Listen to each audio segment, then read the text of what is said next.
እንካ በኔ እየተቀረጸ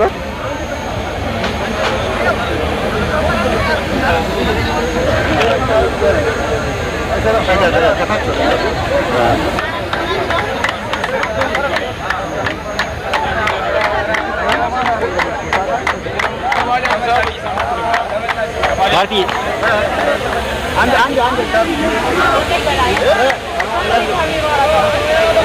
Akkasumas immoo subscribe gochuu akka hin raafanne, like illee gochuu akka hin raafanne, share illee gochuu akka hin raafanne Oromoowwan koo ittiin bohaaraa, ittiin bashannanaa isinin jedha akka kabajamu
sirni amakuun macaafa qulqulluufamee jira.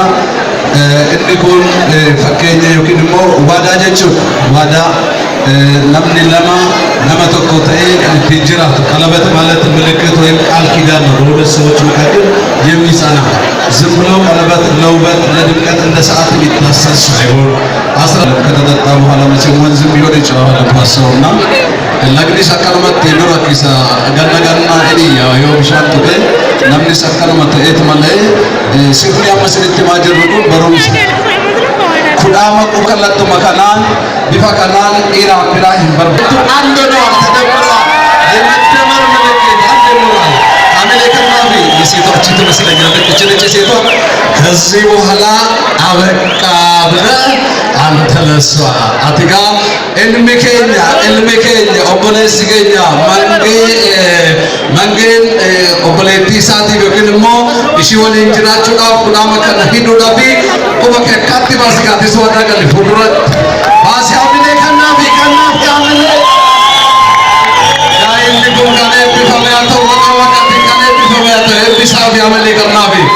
taansuudhaan immoo ammaan achi kudhaama sitti jira ati kan kee kan kooti taargaa kana maqaa kan kootiin baasee jechaanii jiru hamilee kennaafi hamilee kaasii harka kee immoo kana kaasii umarratti kee achiin hamilee kennaafi gaa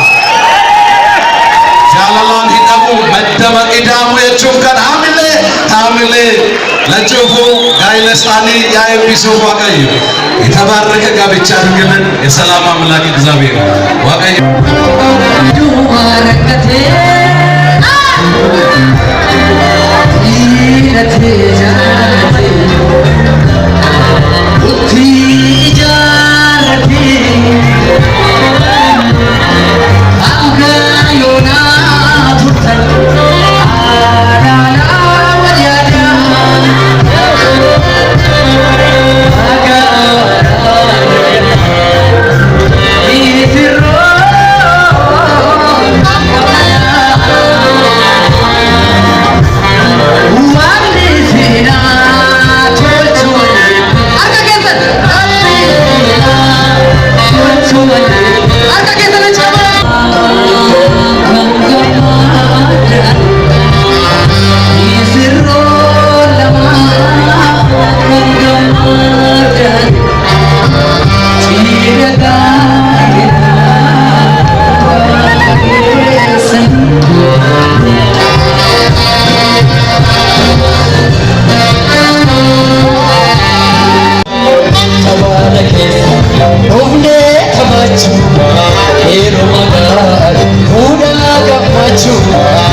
ko gate ko ba turani si du era ko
waaqayyo galannaa ga'u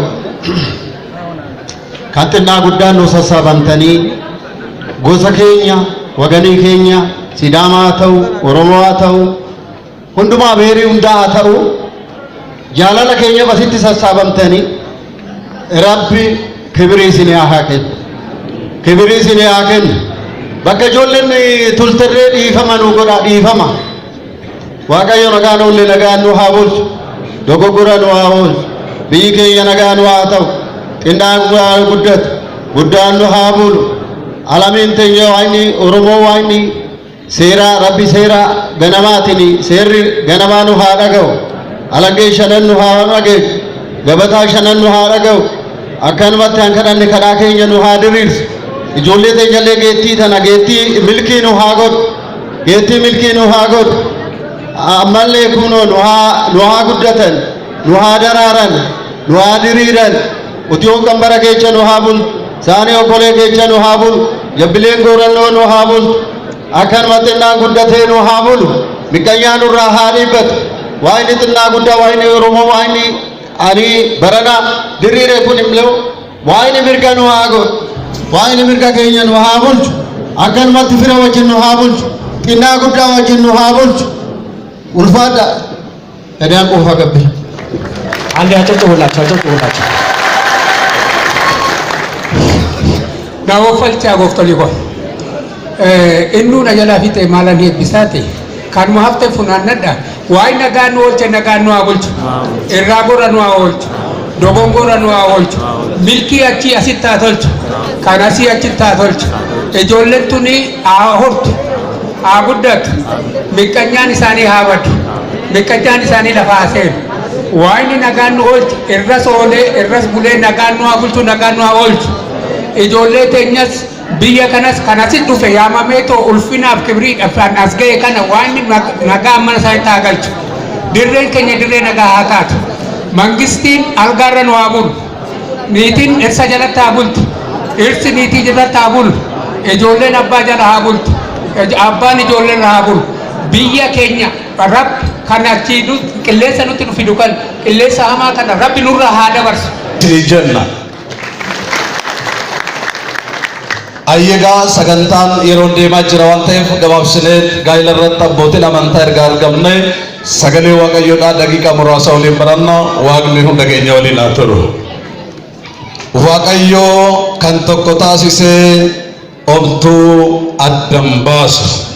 Wangeela Maatiyos